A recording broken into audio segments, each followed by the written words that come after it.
Hi everybody, I'm Hal Weeks, Stalking the Wild Autoharp. My last video I covered the Brian Bowers layout. And I covered that first because I wanted you to understand that that is the most convenient layout to play blues in. Now, it doesn't have to be Brian Bowers, but the Brian Bowers layout is one of the best ways for this because you're using, in blues like this, you're using multiple chord bars to figure one chord, which sounds complicated. It maybe is conceptually at the beginning, but I want to explain that and then do some playing and show you how it works. Now, there's a lot of blues patterns. Blues patterns are cliches to some degree. And what I mean by that is that they use certain chords and certain patterns that tip you off to the music you're hearing. In other words, those are the typical things. Now, this is not unique to blues. Every kind of music from all over the world has certain scales and harmonies and instruments that are idiomatic and cliche in that style. Take, for example, Mexican mariachi music. How do you know when you're listening to mariachi music? Well, trumpets are a tip-off. Frequently trumpets being played in thirds. And, of course, those great vocals and the Mexican yodeling. Those are all sounds that make it Mexican. And it's kind of like cooking. Cooking, you have certain spices that go in that make the food Mexican. You take those out, you put in other spices, you've got something that's close to Italian. And so it's those cliche tip-offs of flavor and musical spice that turn the song into a different style, say reggae. And what's the difference between reggae and calypso? It's those little cliches. How do you know when you're listening to Christmas music? Well, there's sledge bells, sleigh bells, or tubular chimes. There's bells in Christmas music a lot, to tip you off that they're playing that old cliche, to name a Todd Rundgren song, that tell you what you're hearing. And that is true of music from all over the world. So blues are like that. And so what I'm showing you now is one cliche blues pattern. And by taking this and spinning it one way or another, you can create lots of different blues. There's other things to do with the chord bars outside of what I'm about to show you that send your blues off in another direction, and yet they're still blues. And I'm not going to go into all of that in this video, but I'm going to, I've set this up now. Now I need to show you what we're going to do. Okay, so I told you in Brian Bowers' layout, you're going to use 3 in a row. A lot of blues uses your same 3 chords, your 1, 4, and 5 chord. But a lot of times they're adding a 7th note. So it's not quite as easy as just moving from, say, your 1, 4, and 5. Right now I'm in the key of C with C, F, and G right here under these 3 fingers. If I just move down here,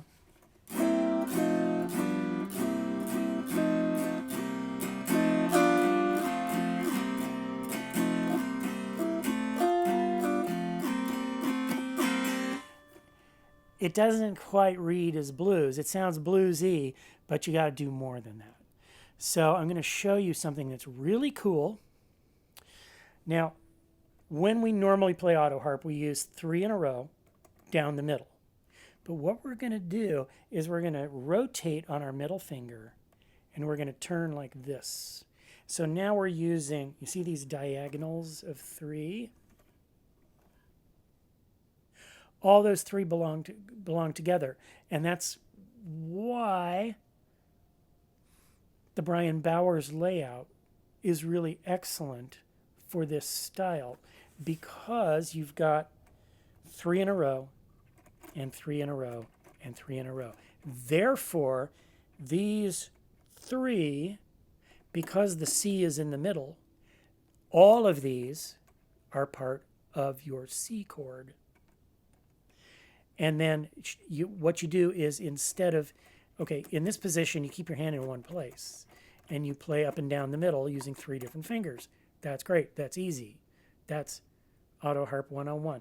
But turn up like this.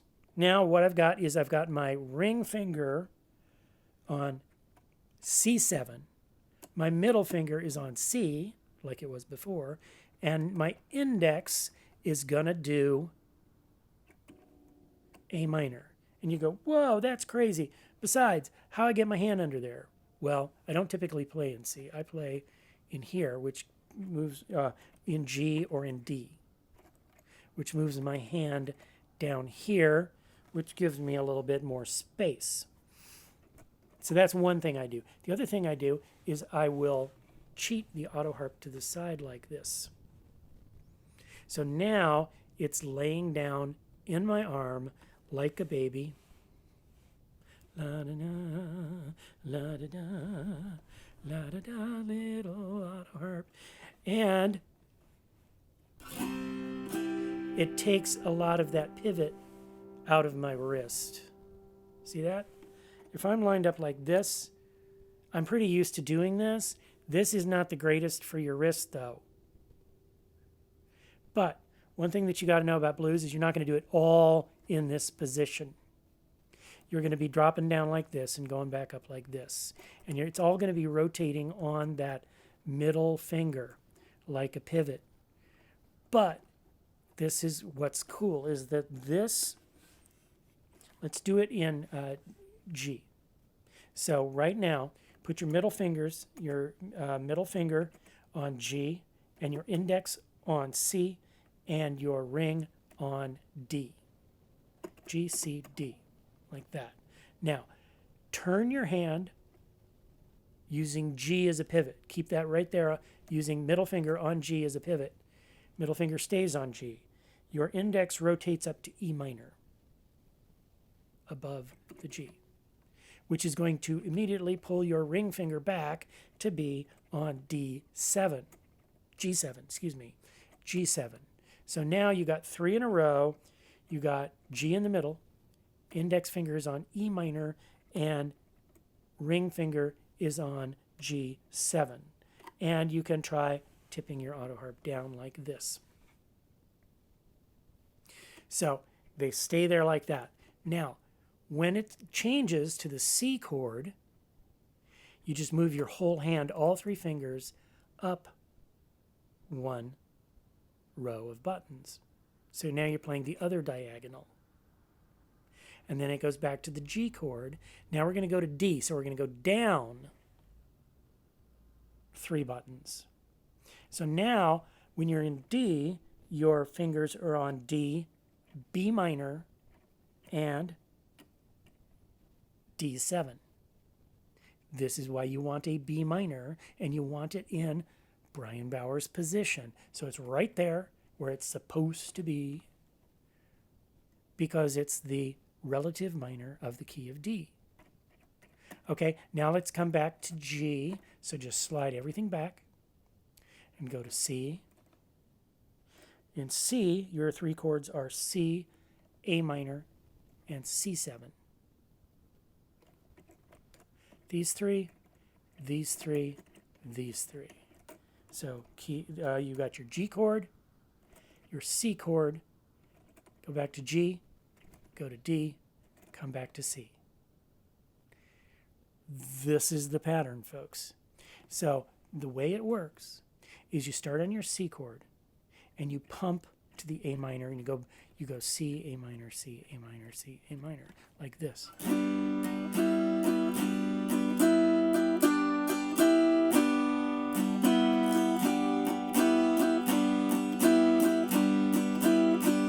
just using these two fingers. Watch my fingers.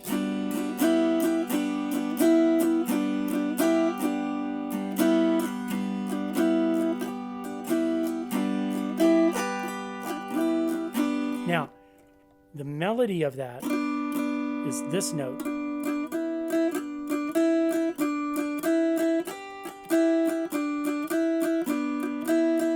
you go up too high on the C, and that works too, but I bet you're already hearing the third note that's not there. And that's over on the 7th chord, so you're going to put your ring finger down. So what you do, you start in the middle, and you go to the index finger, and then you go to the ring finger. Then you go back to the index finger, and you go to the middle again. So you're going middle, outside, other outside, and back to the middle. Middle. So I'll call out the fingers. Okay, so middle, index, ring, index, middle.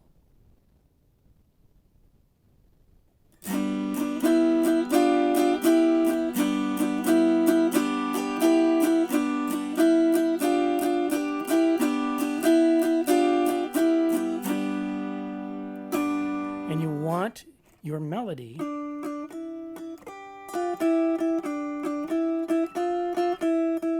to go up and down.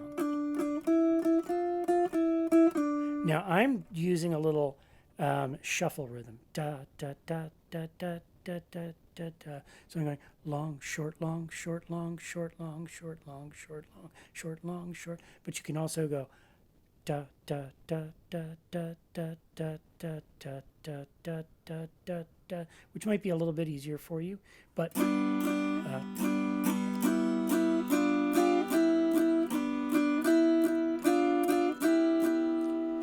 now the chord changes, and we're going to do the exact same pattern of picking and fingers, except we're going to move up to the C chord,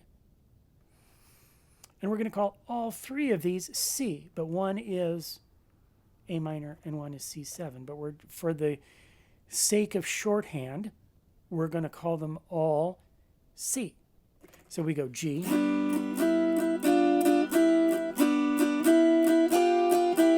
and then C, and our thumb or our finger, our melody finger, has to move up to find our blues note.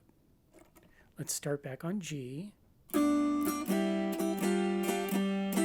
Let's pinch them all. See my hand going up slightly and down?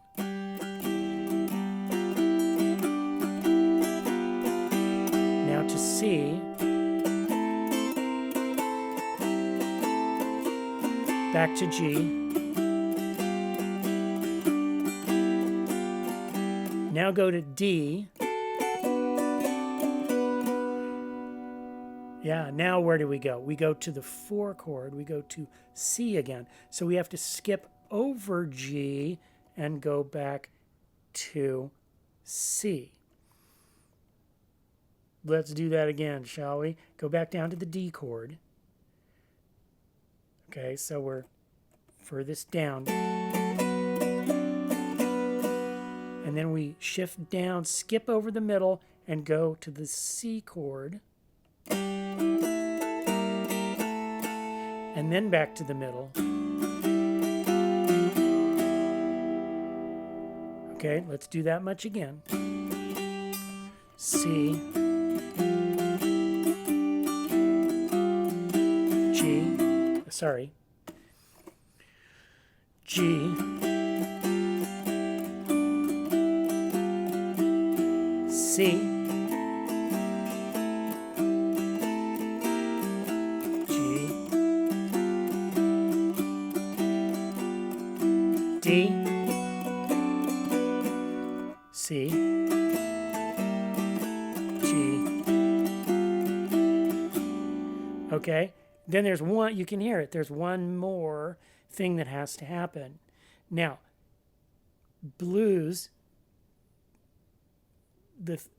what's typically played is the 5-7 chord, which is D7.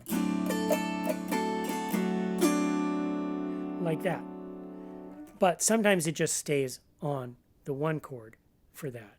So let's play this one more time. Starting on C.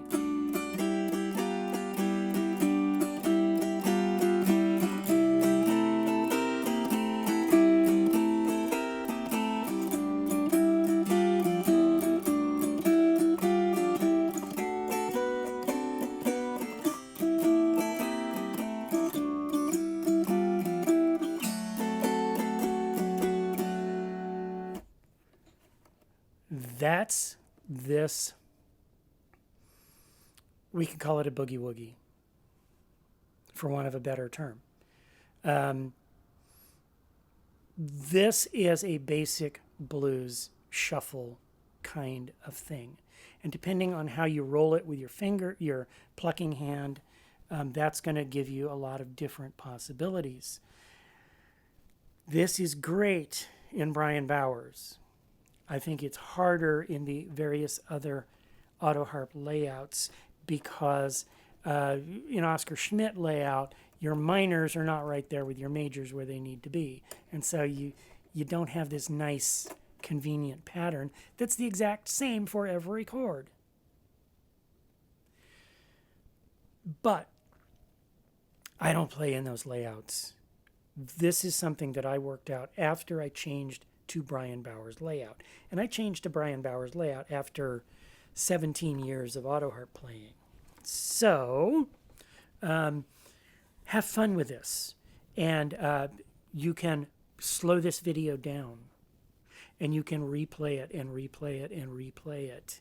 This is only the beginning of blues. There's a second thing that I want to show you. And I'm going to show you that in a Blues Part 2 video, because this one's getting too long. So thanks for watching. I'm Hal Weeks. If you want lessons, you can come to my website, halweeks.com, and shoot me an email, and I will respond to you, and I will help you by setting up some time with you online to work with you one-on-one, to watch you and to teach you this, or whatever else it is that you need to learn in order to play better. We can do that.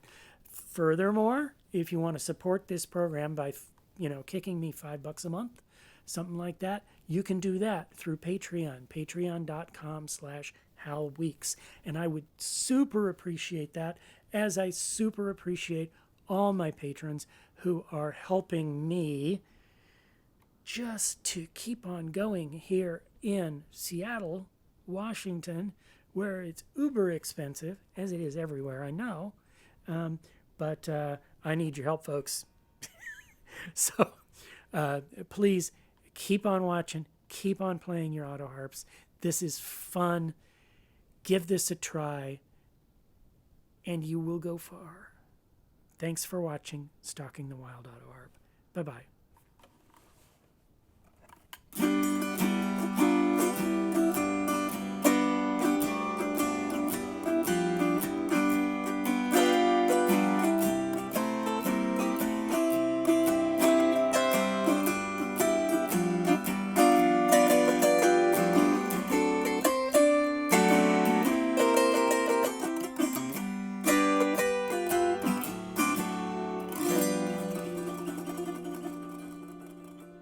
Bye-bye.